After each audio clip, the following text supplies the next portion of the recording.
Happy Monday, Knicks fans. You're watching New York Knicks Now by Chat Sports. I'm your host, Chase Senior. We have some breaking news to get to on today's show because the New York Knicks have made a trade. Not for Damian Lillard or some other marquee superstar in the NBA, but instead for Denzel Valentine. Adrian Wojnarowski of ESPN on the news this morning saying this on Twitter, and a couple of things that we want to break down and do pass along to you. Knicks are acquiring Denzel Valentine in a three-way deal with the Lakers and Cavs for $1.1 million, two draft rights players for the draft rights to Luis Laborai, sources tell ESPN. Knicks will make a decision today on keeping Valentine or providing him an opportunity to sign elsewhere with another team in the NBA. And this is kind of a confusing deal. That's why we're reading a couple of these tweets. Woj continued by saying this: none of the draft rights players are expected to play in the NBA, and essentially the Knicks pocket $1.1 million to jump on today's trade call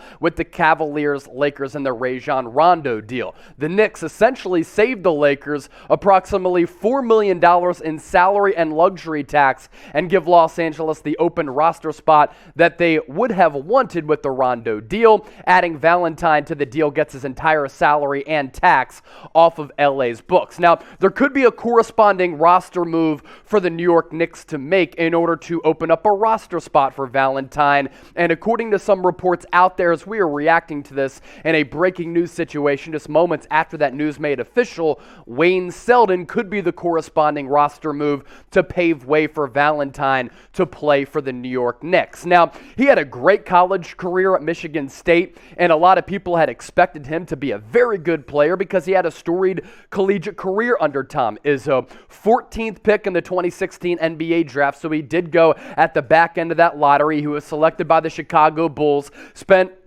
several seasons in Chicago, 2016 to 2021. This past year was with the Cleveland Cavaliers, but he has really struggled over time to find his way as an NBA player. I think a lot of people, when he came out, expected him to kind of be a smaller version of a Draymond Green light, a guy who could do a bunch of different things, play a little point forward, has that positional versatility offensively and defensively. He has just not been consistent throughout his NBA career. And there is a chance that he never suits up to play in the Mecca. So that's the question I want to ask all of you watching right now. Of course, we appreciate you for making the show a part of your day. Will Valentine ever play for the New York Knicks? Type P for play, type W for won't play. Be sure to get your votes in the comments section. This will be the pinned comment on today's video. So if you get hit with that YouTube ad break, just scroll on down and get your votes in.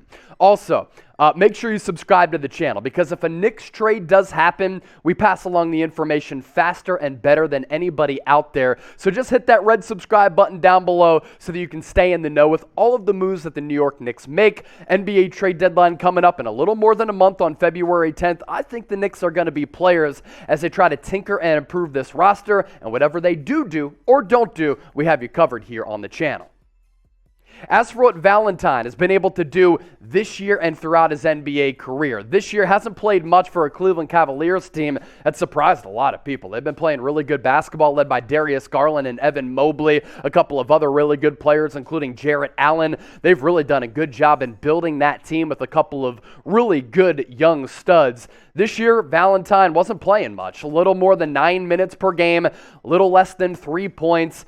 Did okay in terms of shooting the basketball from distance, but not a large sample size at all. As for his career stats, a little bit better than the numbers that he's been able to put up this year. 7 points per game, 3.5 rebounds. Field goal percentage, not great. 3-point percentage, not great either. He did have his best year of his career back in 2017-2018, and at that time, this was his second year in the NBA. You're thinking, okay, Valentine might be able to become a little bit of a player down the road.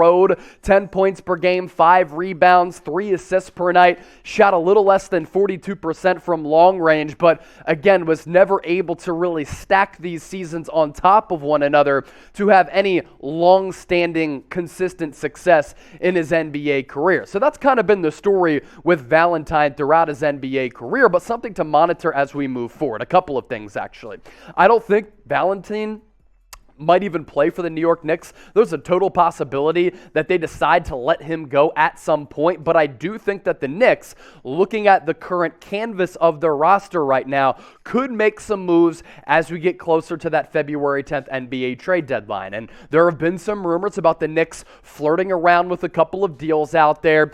Damian Lillard, probably not likely. You're more looking at those second or third tier players, kind of like an Eric Gordon of the Houston Rockets as they continue to rebuild, but of course something to monitor as we get closer and closer to that February 10th NBA trade deadline. So the Knicks making this move essentially today to help out the Los Angeles Lakers. They're in opposite conferences. The Lakers needed somebody to help them out with freeing up some cash down the road, and that's why the Knicks came in as part of this 3-team deal, because over the weekend, the Los Angeles Lakers did trade Rajon Rondo to the Cleveland Cavaliers following that Ricky Rubio injury, as he did suffer a torn ACL. So Adrian Wojnarowski passing this information along, and as we look forward, this is a Knicks team over the last couple of games that's played better basketball over the last week and change, and over the next 5 games, they've had a break in action here. They pick it back up on the 4th against the Indiana Pacers. Really good opportunity to see where this team is at this current juncture of the season. The Indiana Pacers, they've surprised some people, but more in that rebuilding phase right now. Then you have a home and home with the Boston Celtics, a team who you are jockeying with, a home and away. It's a back-to-back game against the Boston Celtics. You have an opportunity to kind of see where you are in the Eastern Conference with the team that you're going to be jockeying with in the Eastern Conference standings. The San Antonio Spurs playing decent basketball. You take them on January 10th, and then the 12th against the Dallas Mavericks. Another good litmus test for this New York Knicks squad that really has had a Jekyll and Hyde season up to this point in 2021-2022. But as we kick off the new year here in 2022, interested to see what this Knicks team is going to do in terms of making moves. Are they going to try to make a big splash? Are they just going to try to make minor moves with this roster? Is Denzel Valentine going to be a part of this team moving forward as a guy who can come in off the bench, have that positional versatility, who can guard a couple of different spots, but also play a couple of different positions on the offensive end of the floor as well? Hey, we'll see what happens with Valentine. Wouldn't be surprised, though, if he doesn't even end up suiting up for the New York Knicks. So before we get out of here, I have a favor to ask all of you as we kick off this new year. I want to ask you this. We launched New York Knicks Now back over the summer. We've been quickly able to grow. How likely are you to recommend this channel to another Knicks fan out there who really enjoys this squad and NBA basketball? We cover the latest New York Knicks news and rumors, breaking news, everything that goes down with this franchise, we have you covered. So how likely are you to recommend us to another Knicks fan? Do us a favor and scale it for us in the comments section from 1 to 10. 1 being, not going to recommend these cats at all. These guys are frauds. 10 being, I like what I'm seeing. Let us know in the comments section right now, and thanks for watching today's show.